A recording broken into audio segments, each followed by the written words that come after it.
Hi, my name is Lorraine Watry and welcome to my studio. I am a watercolor artist and I've worked with watercolor for 26 years now, and I thought I would start a new series of videos where I go over different tips, tricks, and techniques for working with watercolor. And hopefully these short videos will help you in your journey, and if you have a question or a technique that you would like to see, please comment below and I will try to accommodate that in a future video. Hello, today's video is going to talk about how to paint a garden scene in watercolor, and I decided to use an old video that I had done from a class that I was teaching on the subject, and so this video is going to be parts of that class to show you my steps. And the first thing that I did was to start with the background area, and I wet the paper, and you can see it needed to be re-wet here because it had started to dry. And I want this background area to have a soft focus feel, so that's why I did the wet on wet. And these are iris flowers, and the main flowers in the foreground of the image I had masked with masking fluid. I did not mask any of the leaves down below the iris at the bottom of the page, and right now I am placing color on the page to mimic the look of other iris in the background or other flowers back there. I never quite finished this painting, and it was one that when I looked back at my videos I thought I should really finish that, so one of these days I'll pull it out and get it finished. And so I am placing color on now in the darker areas and the greens, and so I'm looking for areas that I can give some variety in color and value in the background. If you're doing a background like this and it's feeling a little complex, you can do it in steps. So you could wet that area and then put in the lighter colors or the brighter colors, let that dry completely, and then wet the area again, and then put the darker values in or other parts of the painting. So you don't have to do a wet on wet area all at once.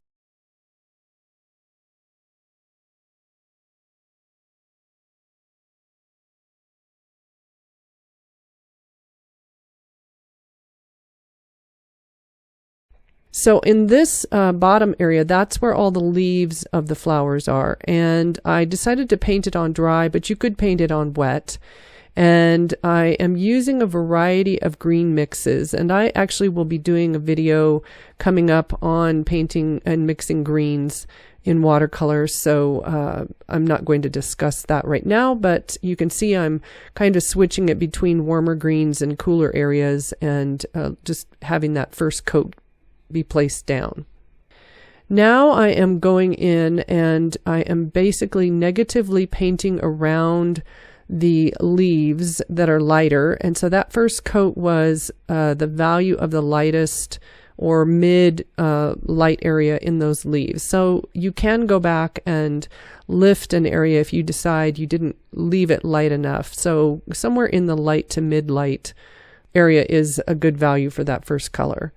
And so this takes a little more time. You have to go in and carefully look at your image, and you're painting basically abstract shapes to make the leaves pop and come forward, and that's called negative painting. And I do have a very detailed drawing on my paper, so I'm not making this all up. It is there for me to see. You just can't see the drawing on the painting itself. And I am varying the color as I paint in these dark abstract shapes because I want there to be some variety throughout the mid-ground area. And I start to go a little darker in some areas. And these are also areas that I can go back and increase the value if I need to. So in the class, because we didn't have enough time for me to walk through the whole painting, we had done some other paintings prior, I decided to pull off part of the masking fluid that I had on the flowers so that I could show the class how I would work the flowers themselves. And I had not finished the lower leaves in that right side, so you'll see that.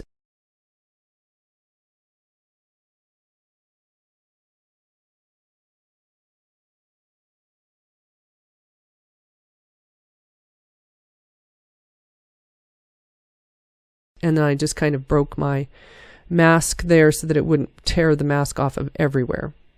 And now I'm going back in some areas and I am darkening some of those areas, but I am also creating some darker iris leaves that are coming up through those areas. So you can do some positive painting as well.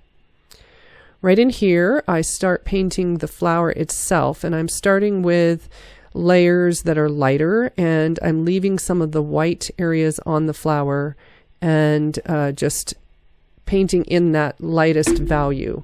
And because these flowers are slightly in the distance, I want them to look like iris, but I don't have to be as exact with every petal, every color change. And then after that area was dry, I went back and I started adding the darker value. And I am working from petal to petal. Sometimes you can connect those shapes.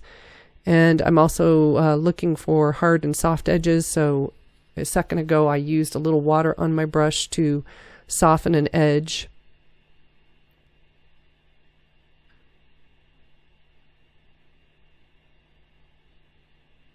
And then I am also looking for darker value changes. So in a few seconds, I believe, I start adding even a third layer on these flowers.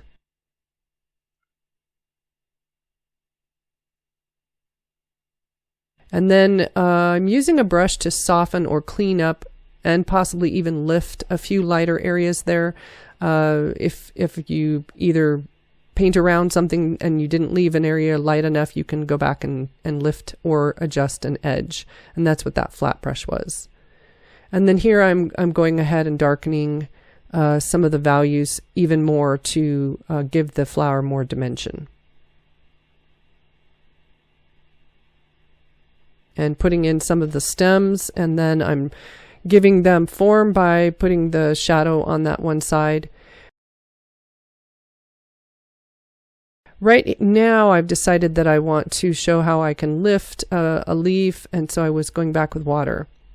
So this is after the class, and I had started to paint in some of the peachy iris flowers, and I was getting on just sort of some of those first values across some of those flowers, and then I paused doing that and went back to painting in some of the darker color around the leaves in that right corner that I had not finished.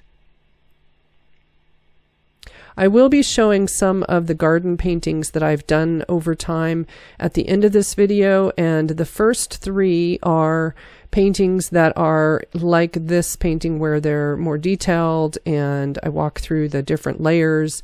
And then the last one was a painting that I did on location or plein air, and it is a looser style. So don't feel like this very detailed way of painting flowers is the way that it has to be when you're doing a watercolor. There are looser ways of painting flowers, and so this might be a style that you like, or you might want to try a looser style like the last painting that I show in this video. And the last painting, that looser style, is the same kind of process even when I'm painting on location. I start with my lightest values, I put in those shapes, and then I generally work from the background forward. So in that painting, I started with the lighter objects and leaves toward the top of the painting, and then painted the background around those objects. And then I worked in layers or darkened areas from there, but it is definitely a looser style. So here I'm going back and doing that same thing where I negatively paint around the lighter leaves.